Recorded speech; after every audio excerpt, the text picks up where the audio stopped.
जो मैं कभी नहीं हुआ वो भी हो सकता है। उस आदमी के मन में बहुत बार करुणा उठने लगी। आनंद का अनिवार्य लक्षण है करुणा। जब बुद्ध से किसी ने पूछा कि समाधि की पूर्ण परिभाषा क्या है, तो उन्होंने कहा परिभाषा का मुझे पता नहीं, लेकिन दो बातें निश्चित हैं, महाज्ञान, महाकरुणा। पूछने वाले ने कहा महाज्ञान कह देने से क्या काफी ना होगा? बुद्ध ने कहा नहीं, वो अधूरा होगा, वो सिक्के का एक पहलू है। दूसरा पहलू है महाकरुणा। जब भी ज्ञान का जन्म होता है तभी करुणा का जन्म हो जाता है। क्यों? क्योंकि अब तक जो जीवन ऊर्जा वासना बन रही थी वो कहां जाएगी? ऊर्जा नष्ट नहीं होती। अभी धन के पीछे दौड़ती थी, पद के पीछे दौड़ती थी, महत्वाकांक्षाएं थी अनेक, अनेक अनेक तरह के भोगों की कामना थी। सारी ऊर्जा वहां संलग्न थी। प्रकाश के जलते, ज्ञान के उदय होते, वो सारा अंधकार, वो भोग, लिप्सा, महत्वाकांक्षा ऐसे ही विलीन हो जाते हैं जैसे दिए के जलते अंधकार। ऊर्जा का क्या होगा? जो ऊर्जा काम वासना बनी थी, जो ऊर्जा क्रोध बनती थी, जो ऊर्जा ईर्षा बनती थी, मत्सर बनती थी, उस ऊर्जा का, उस शुद्ध शक्ति का क्या होगा? वो सारी शक्ति करुणा बन जाते हैं। महा करुणा का जन्म होता है। और वो करुणा तुम्हारी काम वासना से ज्यादा अदम्य होती, क्योंकि तुम्हारी काम वासना और बहुत सी वासनाओं के साथ है। महत्वाकांक्षा है, धन भी पाना है। तुम काम वासना को स्थगित भी कर देते हो कि ठहर जाओ 10 वर्ष, धन कमा लोगे, ठीक से फिर शादी करेंगे।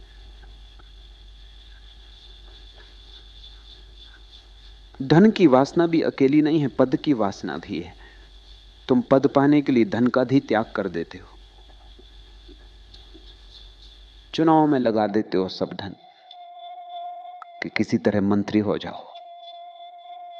लेकिन मंत्री की कामना भी पूरी कामना नहीं है। मंत्री हो के फिर तुम स्त्रियों के पीछे भागने लगते हो। मंत्री पद भी दांव पर लग जाता है। तुम्हारी सभी कामनाएं अधूरी अधूरी हैं, 1000 कामनाएं हैं और सभी में ऊर्जा बटी है। लेकिन जब सभी कामनाएं शून्य हो जाती, सारी ऊर्जा मुक्त होती, तुम एक अदम्य ऊर्जा के स्रोत हो जाते हो, एक प्रगाढ़ शक्ति। उस शक्ति का क्या होगा?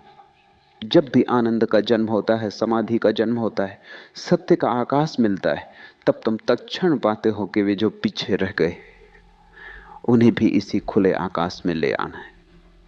तब तुम्हारा सारा जीवन, जो बंधे हैं उन्हें मुक्त करने में लग जाता है, जो कारागृह में हैं उन्हें खुला आकाश देने में लग जाता है, जिनके पंख जंग खा गए उनके पंखों को सुधारने में लग जाता है कि वे फिर से उड़ सकें, जिनके पैर जाम हो गए उनके पैरों को फिर जीवन देने में लग जाता है, ताकि लंगड़े चलें और अंधे देखें और बहरे सुन सकें। और तुम लंगड़े हो, तुम चले नहीं। यात्रा तुमने बहुत की है, लेकिन जब तक तीर्थ यात्रा ना हो तब तक कोई यात्रा यात्रा नहीं। तुम बहरे हो, तुमने सुना बहुत है, लेकिन वासना के सिवाय कोई स्वर तुमने नहीं सुना। और वासना भी कोई संगीत है। वासना तो एक शोरगुल है जिसमें संगीत बिल्कुल ही नहीं। वासना तो एक विसंगीत है जिससे तुम तनते हो, चिंतित होते हो, बेचैन परेशान होते हो। संगीत तो वो जो तुम्हें भर दे उस अनंत आनंद से, जहां सब बेचैनी खो जाती, जहां चैन की बांसुरी बजती है, और ऐसी बांसुरी कि उसका फिर कभी अंत नहीं आता। तुम अंधे हो, तुमने बहुत कुछ देखा है, लेकिन जो देखा है वो सब ऊपर के रूपरेखा है, भीतर का सत्य तुम नहीं देख पाते। शरीर दिखता है, आत्मा नहीं दिखती। पदार्थ दिखता है, परमात्मा नहीं दिखता। दृश्य दिखाई पड़ता है, अदृश्य नहीं दिखाई पड़ता। और अदृश्य ही आधार है दृश्य का। परमात्मा ही आधार है पदार्थ का। और आत्मा के बिना क्षण भर भी तो शरीर जीता नहीं। इधर उड़ गया पंखे, उधर शरीर जलाने को लोग ले चले। फिर भी तुमने सिर्फ शरीर देखा है और आत्मा नहीं देखी। अंधे हो तुम, पंगु हो तुम। जिसके जीवन में समाधि खिलती है वो भागता है उनको जगाने जो सोए, लेकिन उसे भी कठिनाई खड़ी होती। कुछ दिन तो उसने अपने को रोका, क्योंकि वो जानता है वे लोग हंसेंगे, क्योंकि वो जानता है वे सुनेंगे नहीं, क्योंकि वो जानता है कि उसका स्वागत नहीं होने वाला, अपमान और तिरस्कार होने वाला है, क्योंकि वो जानता है कि जो सदा से हुआ है वही फिर होगा।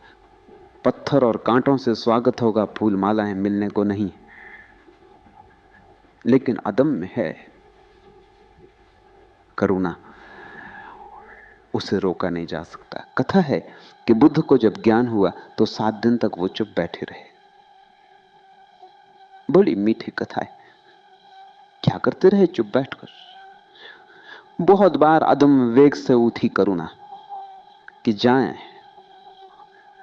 बहुत लोग भटकते हैं, सारे लोग भटकते हैं, जो मुझे मिल गया है वो बांट दूं। लेकिन कोई चीज रोकती रही, कोई चीज रोकती रही। बुद्ध जैसा व्यक्ति भी हिम्मत न जुटा सका। तुम्हारे सामने बुद्ध भी हारे हुए, बुद्ध को भी डर लगा। जिसको अब कोई डर नहीं बचा है, जिसको मृत्यु का भय नहीं है, वो भी तुमसे डरता है। जो यम से नहीं डरता वो तुमसे डरता है। 7 दिन तक बुद्ध ने प्रतिरोध किया, अपना ही सब तरह से रोका कि नहीं, अपने को समझाया कि जो जागने वाले हैं वो मेरे बिना ही जाग जाएंगे, और जो नहीं जागने वाले हैं मैं लाख सिर पटकूं वो सुनेंगे नहीं, तो क्यों व्यर्थ मेहनत करूं। कथा है कि आकाश के देवता चिंतित हो गए, बड़ी बेचैनी फैल गई आकाश के देवताओं में। बेचैनी है कि कभी करोड़ करोड़ वर्षों में कभी कोई एक व्यक्ति बुद्धत्व को उपलब्ध होता है, और वो भी अगर चुप रह गए तो जो भटकते हैं मार्ग पर उनका क्या होगा। जो अंधेरे में प्रतीक्षा करते हैं, अनजानी प्रतीक्षा, उन्हें पता भी नहीं किसी की जो मार्ग बताएगा। बताने वाले को पत्थर से ही वो स्वागत करेंगे, लेकिन फिर भी अनंत अनंत काल से खोजते तो हैं।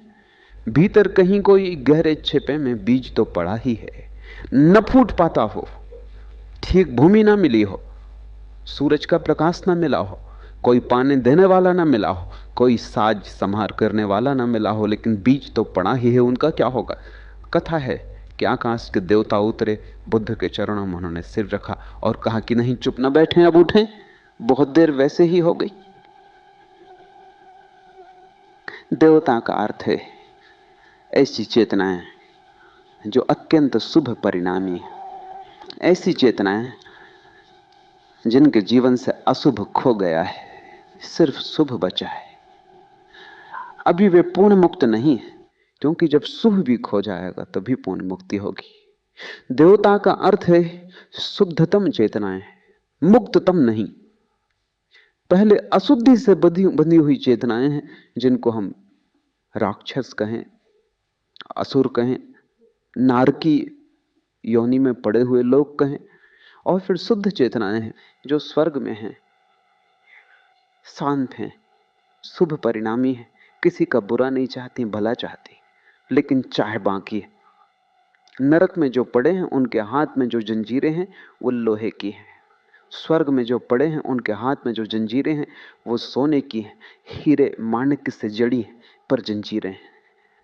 मुक्त वो है जिसे ना शुभ रहा ना अशुभ रहा, जिसकी लोहे की जंजीरें, सोने की जंजीरें सब टूट गई। मुक्त वो है जिसका द्वंद्व समाप्त हो गया, जिसके भीतर दो ना रहे, शुभ अशुभ, अच्छा बुरा, रात दिन, स्वर्ग नरक, सुख दुख सब खो गए। देवता का अर्थ है शुद्ध सुख ही चेतना है। निश्चित स्वभावता उनके ही हृदय में कंपन पैदा होगा, क्योंकि वो निकट